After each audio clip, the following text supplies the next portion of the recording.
Daniel 6. Unya, nakahukom si Dario sa pagtudlog 120 katinugyanan sulod sa iyang gingharian. Kini sila ubos sa pagdumala sa tulo ka pangulo ug usa niining tulo mao si Daniel.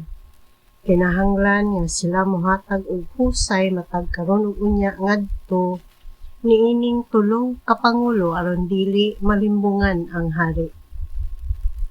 Si Daniel mooy nahimong labing inila sa mga pangulo o sa mga tinugyanan sa hari kay diha man kaniya ang Espiritu sa Dios.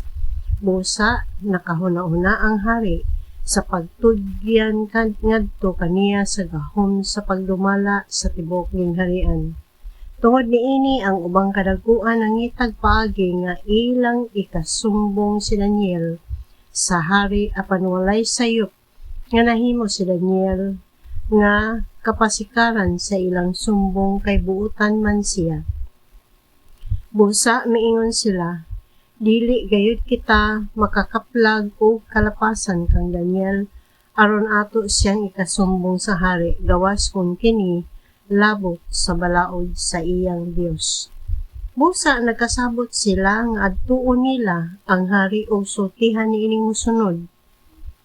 O Hari Dario, hatagan ka untag taas nga kinabuhi, ang tanang pangulo sulod sa gingharian, ang mga mayor, mga tinubyanan, mga magtatambag ug mga gobernador, nagkauyon sa paghangyo kanimo nga magpakanaog ka unta og usa ka sugo nga sulod sa 30 ka adlaw kinsa katong dili mo yukbo kanimo og mag-ampo hinuon ngadto sa laing Dios o tawo, kinahanglang itambog ngadto sa langod sa mga leon.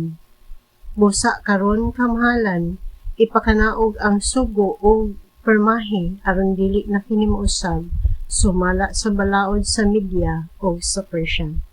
Tungod niini gipakanaog sa hari ang usa ka sugo ug iya kining gipermahan. Sa pagkasayod ni Daniel nga gipirmahan na sa hari ang maong balaod, mipauli siya sa iyang balay o gipangablihan niya ang mga bintana nga nagatubang sa Jerusalem.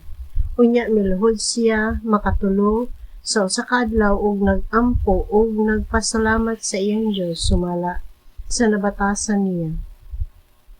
Ug ang iyang mga kaaway nagkauyon nga magadto sa balay ni Daniel ug ilang nakaplagan siya nga nagampo ug nangaliyoko siyang Dios.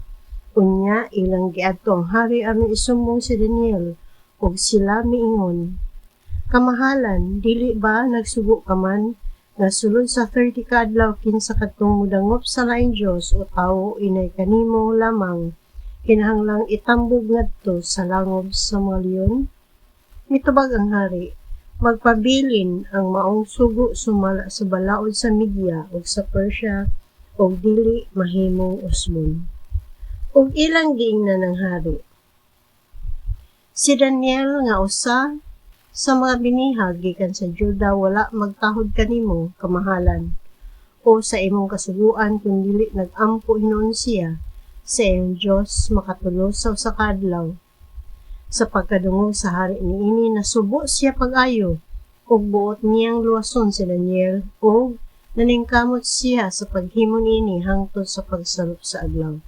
Apan ang mga kaaway ni Daniel nag-usa pag-adto sa hari ug giingnan nila ang hari.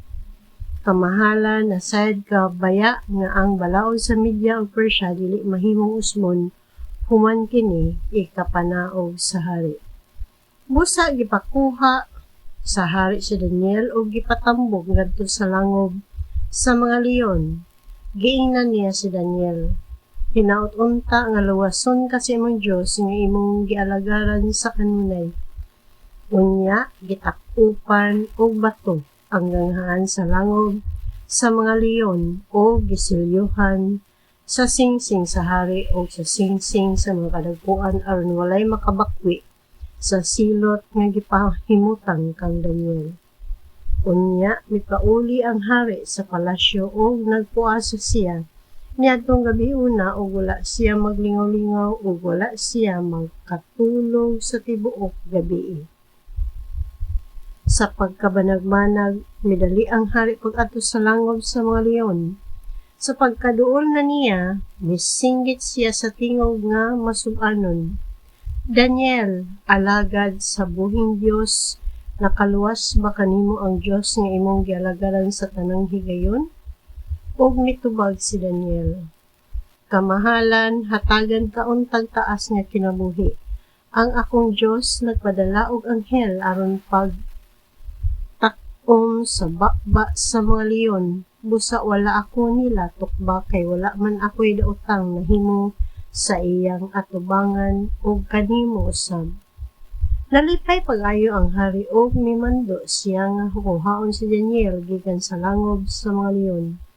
Busa gikuha si Daniel nga wala gayud maunsa kay misalig man siya sa iyang Dios.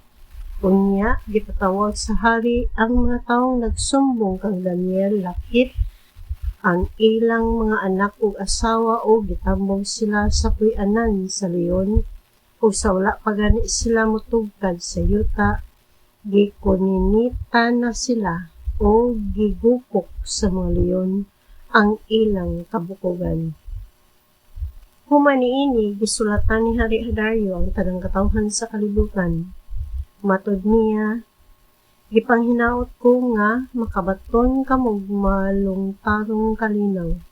Gipakanaog ko kining sugo nga ang tanang sakop sa akong gingharian, kinahanglang muyukbo ug musimba sa Dios ni Daniel.